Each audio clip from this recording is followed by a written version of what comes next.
Semua terjadi begitu sangat cepat. Hanya butuh waktu 10 tahun untuk menggantikan wartel menjadi handphone. Hanya butuh waktu 10 tahun untuk menggantikan shooting dari helikopter menjadi drone.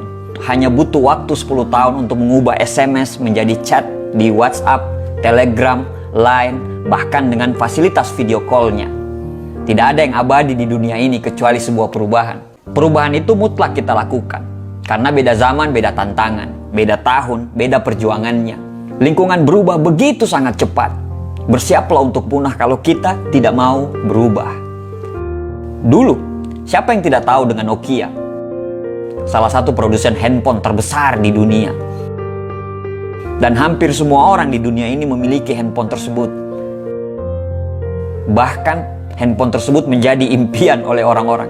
Tapi, kenapa perusahaan yang begitu besar bisa terjatuh? Apakah mereka melakukan kesalahan? Tidak. Mereka tidak pernah melakukan kesalahan. Tapi kekeliruan mereka terlalu nyaman sehingga lupa untuk berubah seiring dengan tren masa kini. Akibatnya, perusahaan mereka digilas oleh pesaing lain dengan sangat cepat. Ketika perusahaan produsen ponsel lain sibuk mengeluarkan ponsel Android yang terbaru, Nokia masih sangat nyaman dengan ponsel-ponsel buatan mereka. Dan akhirnya, sekarang mereka menjadi perusahaan pesakitan. Coba bayangkan apa yang terjadi jika Nokia dengan segera mengeluarkan ponsel Android ketika sistem operasi buatan Google itu booming. Tentu, perusahaan mereka masih hidup sampai sekarang, bahkan mungkin menjadi perusahaan yang sangat besar. Satu pelajaran yang paling penting dari kisah kejatuhan Nokia tersebut adalah jika kita tidak berubah seiring dengan perkembangan zaman dan waktu, kita akan keluar dari kompetisi.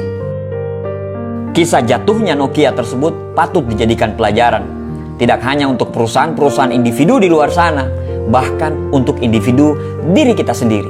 Karena bisnis kita tidak akan bisa berubah kalau kita sebagai individu pemilik bisnis tersebut tidak mau berubah. Tetapi, berubah itu tidak selalu meniru cara orang lain untuk berubah. Kita mungkin bisa menciptakan kreativitas baru, menciptakan hal-hal yang kita sesuaikan dengan apa yang terjadi di sekeliling kita. Semua perubahan terjadi berawal dari pikiran kita. Jauhi hal-hal yang membuat pikiran kita menjadi buntu. Dan yang paling penting, jangan terlalu asik dengan keberhasilan masa lalu. Karena harus kita ingat bahwa apa yang pernah kita dapatkan di masa lalu belum tentu bisa kita dapatkan di masa saat ini. Jangan kaku, jangan keras kepala, dan jangan menganggap apa yang Anda sudah lakukan itu benar. Mungkin memang cara itu sukses di masa lalu, tapi belum tentu bisa sukses dipakai pada masa sekarang. Maka, adaptiflah terhadap semua perubahan yang terjadi. Antisipasi semua perubahan itu dengan selalu belajar dan jangan lupa untuk mengeksekusi semua tindakan-tindakan kita. Karena pemikiran hanyalah ilusi apabila kita tidak mengeksekusinya. Orang yang menerima perubahan adalah orang yang gampang bersikap terbuka terhadap setiap masukan, ide-ide, atau gagasan baru.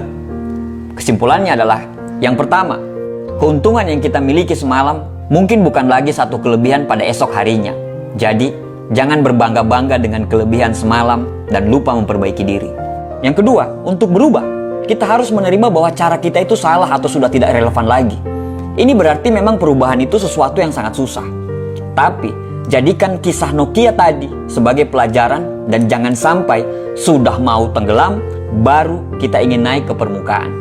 Jangan pernah berhenti belajar, supaya kita selalu bisa adaptif dengan semua perubahan. Terima kasih.